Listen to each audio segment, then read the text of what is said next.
Afternoon from Atlanta, heart and soul, son of light. And whoa, okay, that's Brother Nicholas there from Memphis, Tennessee. Is that who sang My Dad? Who is that who just sang My Dad? Talking about my dad. Yes, that's my dad too. I want to say thank you so much because now I got to get myself together.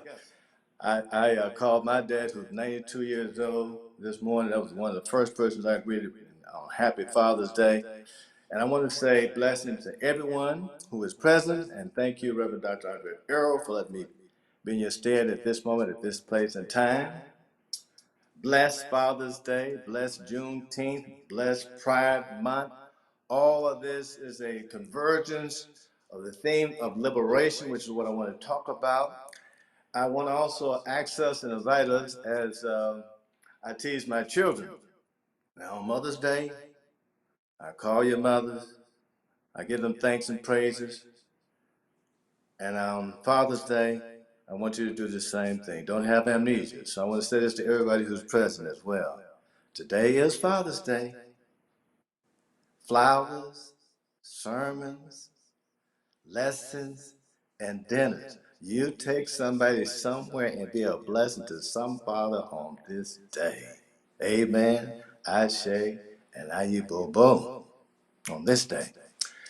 So I want to invite you to meditate with me on a particular prayer that is universally known.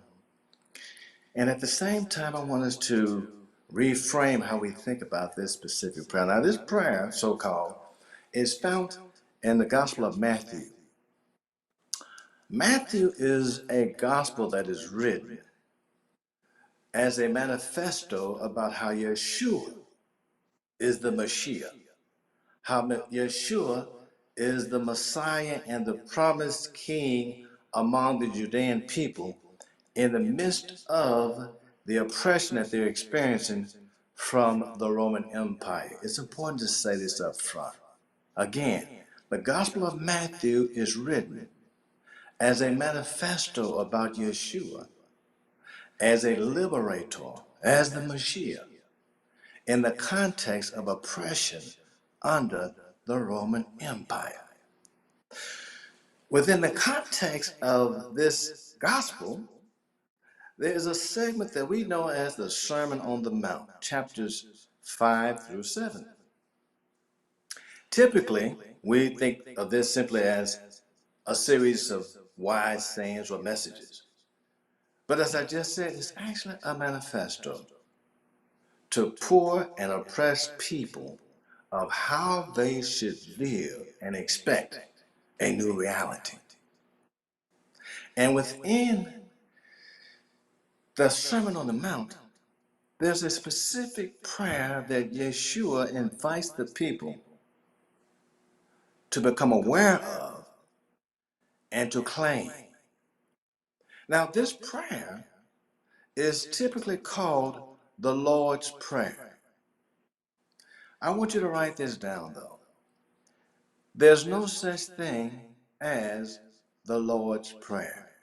Again, this prayer is typically called the Lord's Prayer, but there's no such thing as the Lord's Prayer.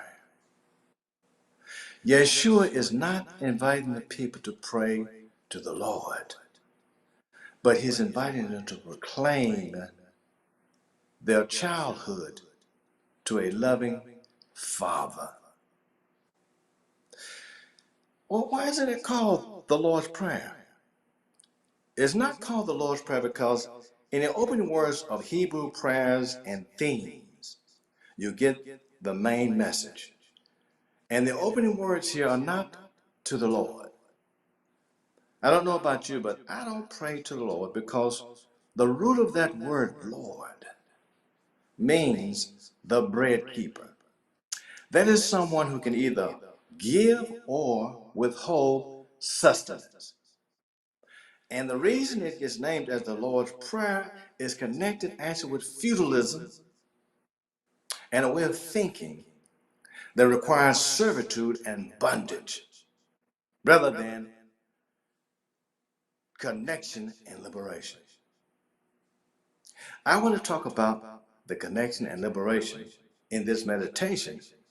But before I do that, I want you to listen to the way that usually it is recited. It's certainly the way that I've learned how to recite it as a child. And maybe you learned how to recite it this way as well, called the Lord's Prayer. Head bowed, hands together, reciting these words. Our Father, who art in heaven, hallowed be thy name. Thy kingdom come, thy will be done, in earth as it is in heaven. Give us this day our daily bread, and forgive our debts as we forgive our debtors. And lead us not into temptation, but deliver us from evil. For thine is the kingdom, and the power, and the glory forever. Amen. Now, I said I was taught this prayer to pray to the Lord as a child.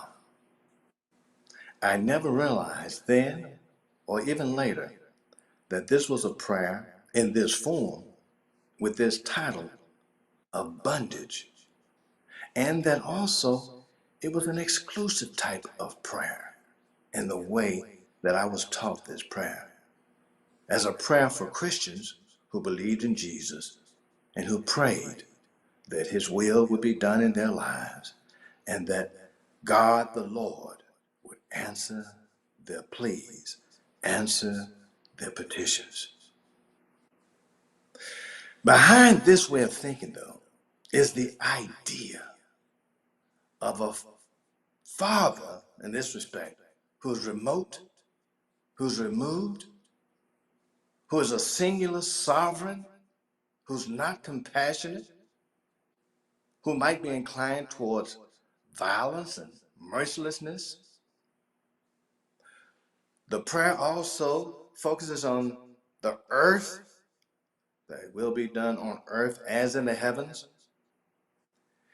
It's a prayer that focuses on economic indebtedness. Forgive us of our debts as we forgive those who are our debtors. And lead us, don't be insidious now, lead us not into temptation, but deliver us from evil, generically. For yours, and this is added later on to the prayer actually, it's not in the original text. For yours is the kingdom and the power and the glory forever. And if you'll just be merciful and look down upon me and answer my plea, then I hope and believe everything will be all right with me. This is the opposite, actually, of what Yeshua intended when he invited the multitudes of people of all ethnicities, all orientations, male and female, in the context of the Sermon on the Mount, to utilize not this prayer as such, but this affirmation and this proclamation, because he's inviting them and us to make a proclamation against all forms of oppression and to embrace salvation, liberation, healing through freedom, and healing through resistance, and healing through perseverance, and healing through solidarity.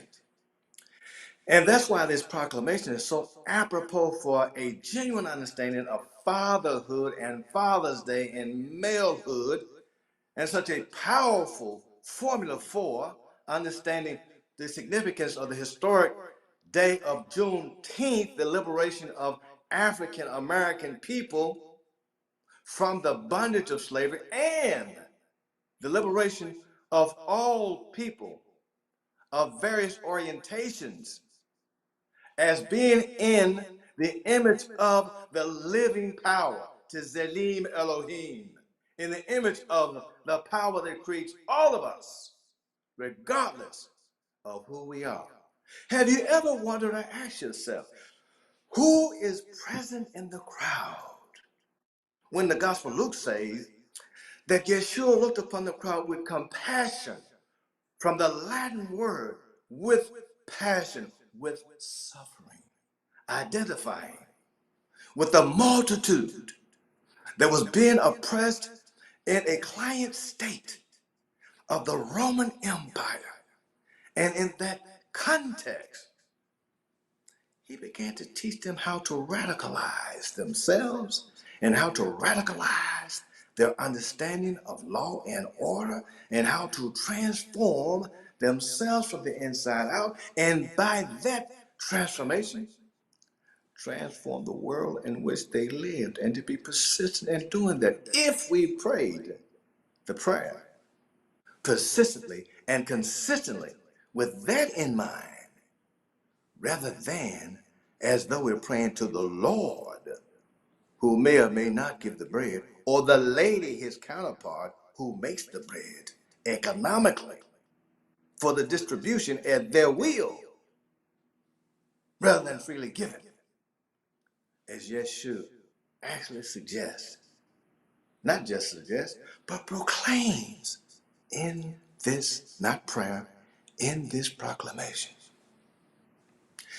Beloved, I want to invite you now to where you are, even close your eyes if you want to, and listen to what happens when this false narrative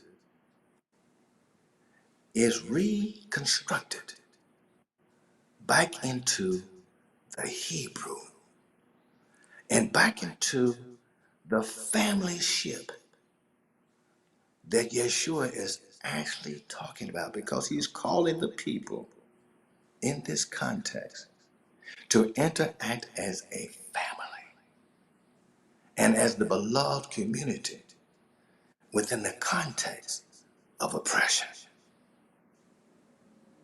Take your mind now into a place of ones, including yourself, who experience oppression on a daily basis, and situate that mind within the frame now of Yeshua talking to the multitudes under the Roman Empire of how they should interact with each other as brothers and sisters, as fathers, as mothers, and how that centering gives them the power and the impetus to engage extraordinarily the structures that are around them. Then and now, listen to these words, not as a prayer, not as a pleading, not as a begging, not as a hoping, not as a wishing, but as an affirmation. Avinu, Shabbat Yidkadash Shemeka, Tavo, Malakuteka, Ye Aser Razoncha, Ka Asher Bashemayim Gam Ba'aretz, Et Lechem Huchenu, Tain Lanu Hayom, Umalacha Lanu, Al Hovotenu, Ka Asher Machlanu, Gam Anachnu, Lahayavenu, De Al Tevienu Lade Nisayum, Ki Im Tachazenu Min Hara, Ki Lacha, Hamam Lacha, Ki Lacha, Hagevura, Vehatiferet, Leomei Olamim. Amen. Father of us. And if there's a father, there's a mother. Yeshua is not only calling upon the father, but he's also reminding them, as we should remember, there's a mother. A male is not a father because he's a male. He's a male because he's a parent, and there's a mother. And they have distinctive roles.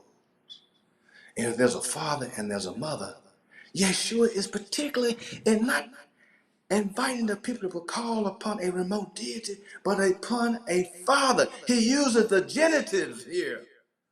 Father of us, genetically tied. The one who is in the heavens, Shemayim, the most expansive realms of consciousness of time and space. That one. Then comes the vocative, holy, set apart, consecrated, be your name. But in the Hebrew, it's not just one name. The name is not Lord. The name is not God. The name holds inside of it the living one. The name holds inside of it my strong one. The name holds inside of it El Shaddai, my sufficient one, like a mother's milk. The name holds inside of it El Roy, the strong one who sees me in my need. The name holds inside of it yeah, I share, yeah, I have what I have been, I am that I am, I will be what I will be for you. Holy be your name. Your reigndom come in the midst of the Roman Empire. Your reigndom come in the midst of our oppression. Your reigndom come in the midst of injustice, rules, and laws. Your reigndom come. Let, vocative again, your will be done. And then it's beautiful. It says, not the way it is traditionally read, and on earth as in the heavens, but no, it says as above below. Let your will be done as in the heavens. Justice, righteous, equality, fulfillment, abundance, shalom, as your will is in the heavens, as far as we can imagine. So let it be on earth, as above, so below, as beyond, so within. Then it says, like the children of Israel as they were pursuing their liberation in the wilderness and were without food, give us this day, give us this day, through righteous legislation, give us this day, through righteousness, our daily manna, that which is sufficient not only for us, but that also which we are willing to struggle to bring sufficiency for all of those who do not have. Not me, but us. Because if my neighbor is hungry, I also am still operating from a deficit. And remember, Yeshua is talking to the crowd of people who are destitute. Give us this day our daily manna. Well, how does that work, Doc? It comes in the next affirmation. It doesn't say forgive us of our debts as we forgive our debtors. It's kind of an economic quid pro quo. That's not what it says. It's so extraordinary. Yeshua says here, and affirming to the loving, just, and righteous Father, send away from us, Jubilee, our debts, as we correspondingly send away those who are indebted to us. What we give is what we receive. And when we release, he's saying, we're in a place to receive more. So send away from us our indebtedness, our guilt, our boundedness, our holding on to things that are no longer essential for our lives. Send that away from us. Or better yet, let us send away from ourselves those things so that correspondingly we can receive the bounty and the blessing. It's like that other passage where Yeshua says, first, forgive. That's in Luke. Then he says, after you forgive, after you let that stuff go, then give good measure, pressed down, shaken together. Will humans pour? It doesn't say bosom either. The text says in the Greek, into your lap. When you forgive and then you give, then sit down to receive the abundance that comes through and from the universal cause, the thing itself. Forgive us of our debts, not economic bondage, but free reciprocity, as we send away those who are indebted to us. Universal Jubilee. He's speaking of a policy here that he wants the people to practice in the midst of the Roman client state in which they are residing. Now pay attention. Yeshua is speaking to people who are oppressed to be abundant in their oppression among and with each other, and then correspondingly to engage the powers that be so that those around them in the greater society can experience the same. Then he says something that is so often missed in the traditional prayer. It doesn't say, lead us not into temptation. It says, don't lead us into trial. Don't lead us to court. Don't lead us to incarceration. That's what he's saying, because that's what's happening.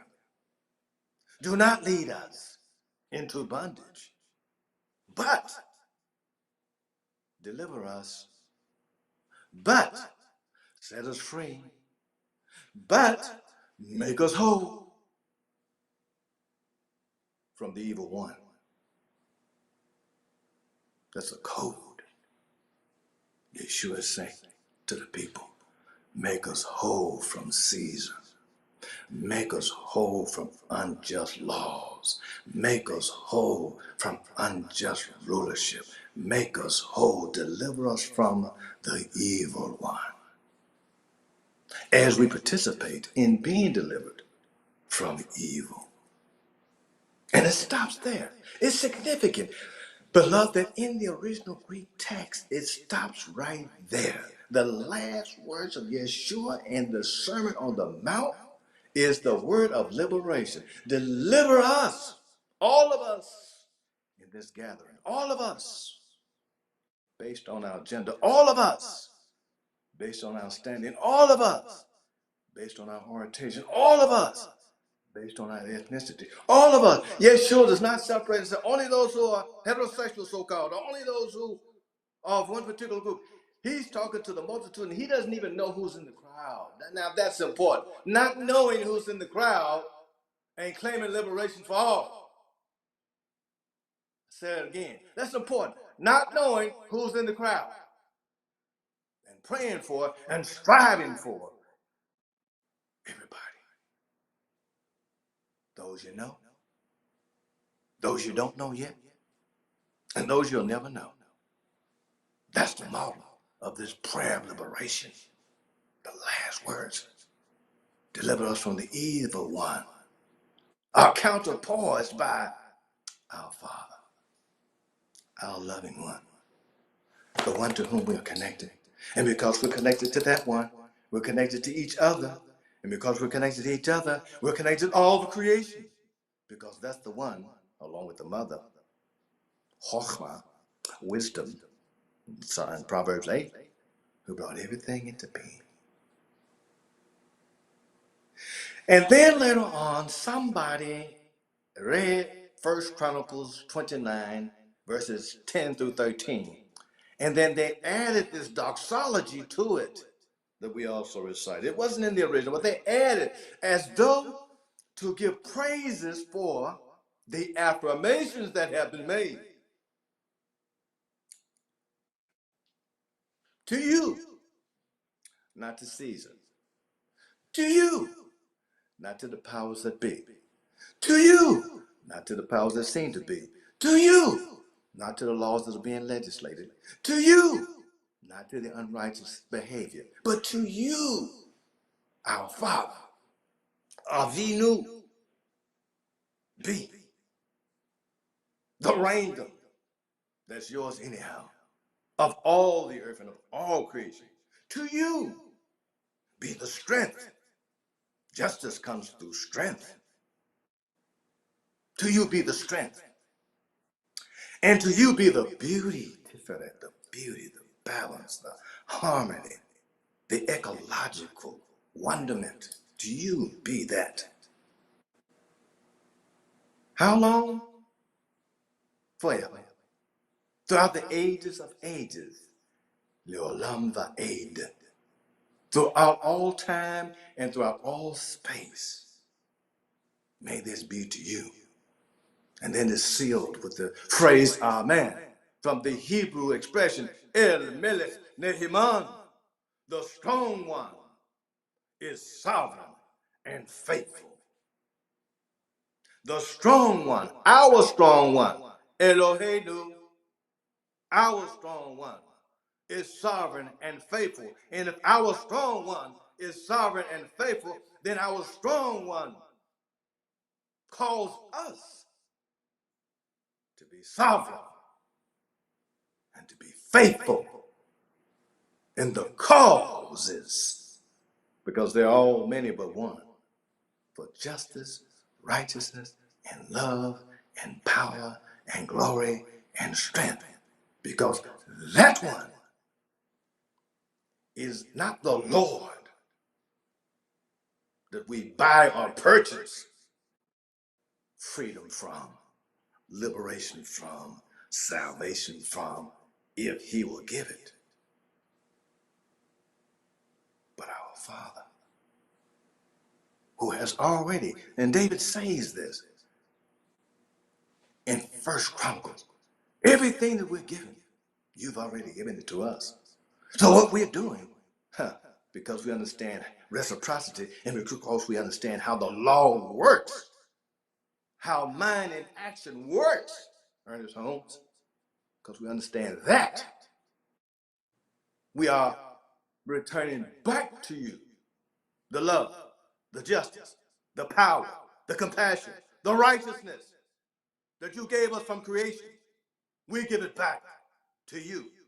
And how do we do that? We do that through our brothers and sisters, and we do that through nature herself. Amen. Beloved, in this meditation, it is my prayer. No, it's my proclamation that you never ever pray to the Lord again about anything, but that you proclaim and affirm on this day, Father's Day, and on every day, with and to our Father and our Mother. And not only that, as I know you already are doing, that you are actively, persistently, consistently, individually, and together make the proclamation of the Our Father a reality. So today, when you leave this sanctuary, go and bless fatherhood.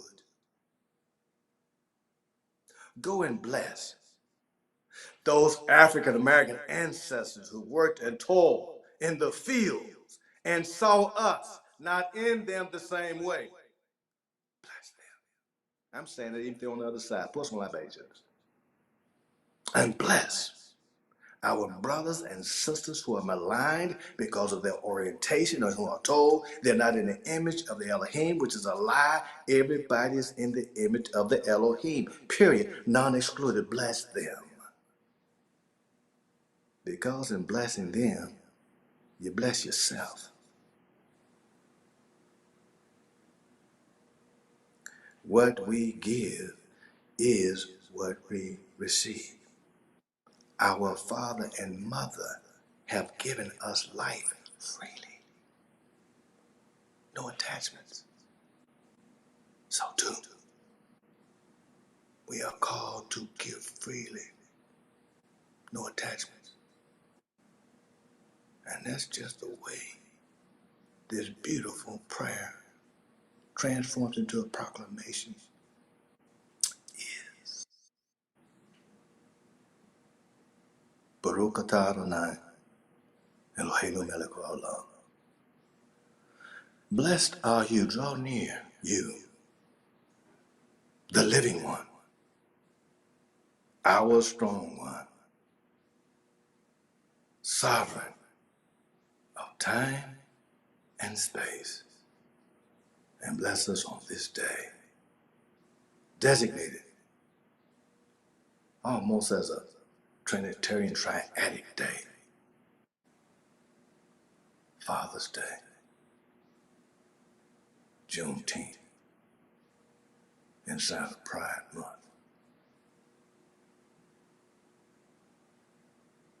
Let us be proud of all that we are and of whose we are and who we are to each other, now and forever. Leolam Va'ed. Amen.